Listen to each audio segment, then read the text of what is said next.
Pour soutenir la chaîne, vous pouvez cliquer dans le lien en bas de la description de la vidéo et me soutenir sur Utip ou Tip. Bon visionnage! Salut la team, j'espère que vous allez bien. Aujourd'hui on se retrouve pour une nouvelle vidéo et aujourd'hui on va découvrir ensemble comment faire pour utiliser plusieurs fenêtres simultanément ou partager votre écran en deux parties pour utiliser une fenêtre sur notre partie et l'autre fenêtre sur l'autre partie, ou partager votre écran en 4 parties pour utiliser jusqu'à 4 fenêtres en même temps, que ça soit un fichier, par exemple si vous êtes sur Paint ou bien si vous êtes en train d'écrire sur Microsoft Word, etc. Donc la première méthode, ça va être de scinder l'écran en deux parties. Donc pour ce faire, vous prenez, on va dire, un fichier compatible ou une application compatible. Vous cliquez juste au-dessus de l'application comme ceci. Donc bien mettre votre souris tout en haut du dossier et vous allez juste décaler le dossier vers ici, sur le côté. Donc lorsque vous faites ça, vous voyez bien que on voit qu'il y a un petit trait transparent qui vient couper l'écran de moitié qui apparaît. Vous relâchez à ce moment-là et là on a partagé l'écran en deux parties comme vous pouvez voir. Et là je fais la même chose de l'autre côté. Et là, l'écran est partagé en deux parties. Je peux interagir avec cette partie-là et interagir avec cette partie-là sans qu'une fenêtre disparaisse. Donc c'est très pratique et ça peut vous servir pour vos différents projets multimédia ou bien projets professionnels, etc. Et maintenant, on va voir ensemble comment faire la même chose, mais cette fois-ci en coupant l'écran en 4 parties. Donc là, je vais prendre un autre exemple. On va prendre une page internet que j'ai pas mis, celle-là. Donc ce que je vais faire en fait, c'est très simple.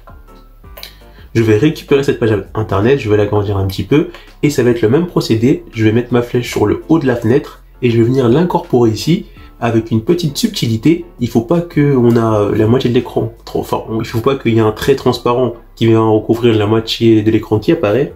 Il faut qu'il y ait un trait transparent qui vient recouvrir un quart de l'écran. Donc voilà, donc dès que vous voyez que le trait transparent recouvre un quart de l'écran, vous lâchez et là automatiquement ça vous dit quelle fenêtre vous voulez rajouter. Donc je vais mettre celle-là et là on voit que j'ai scindé mon écran en 3 parties. Et ça va être exactement la même chose pour ici. Je vais sélectionner une fenêtre, donc je vais prendre celle-là, je vais l'incorporer directement ici et là même procédé, il faut avancer l'avancer sur le côté, pardon, jusqu'à trouver la fenêtre qui scinde l'écran. Alors, là, j'ai un peu de mal à le faire, je vous cache pas. Voilà, voilà, et voilà. Et ensuite, je clique ici, et là, j'ai partagé mon écran en 4 parties. Donc ça permet pour les personnes qui aiment bien faire plusieurs tâches en même temps, par exemple ici je peux mettre un contenu Netflix, là je peux par exemple travailler sur Word, écrire, et dès que j'en ai marre d'écrire parce que par exemple je suis sur un projet ou bien j'ai une dissertation à faire, je peux arrêter et laisser ma page ici et par exemple chercher un fichier ou bien regarder un contenu sur YouTube. Et une fois que mon contenu sur YouTube est regardé, je peux reprendre mon travail. Ça évite de switcher avec les différents fichiers. Ça évite de les réactiver à chaque fois, donc ça permet de gagner du temps. Et voilà, on arrive à la fin de cette vidéo, donc surtout n'hésitez pas à vous abonner à la chaîne, à liker la vidéo, parce que vraiment ça va permettre de soutenir la chaîne et à partager la vidéo autour de vous pour que ma chaîne se développe. Et on se retrouve pour de prochaines astuces. A plus la team!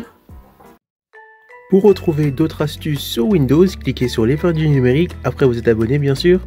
Rendez-vous dans l'onglet Playlist, et là cliquez sur la playlist Astuces Windows. Donc pour l'instant on retrouve que quelques astuces Windows, mais je mettrai bien évidemment cette playlist à jour dans la mesure du possible. A plus la team!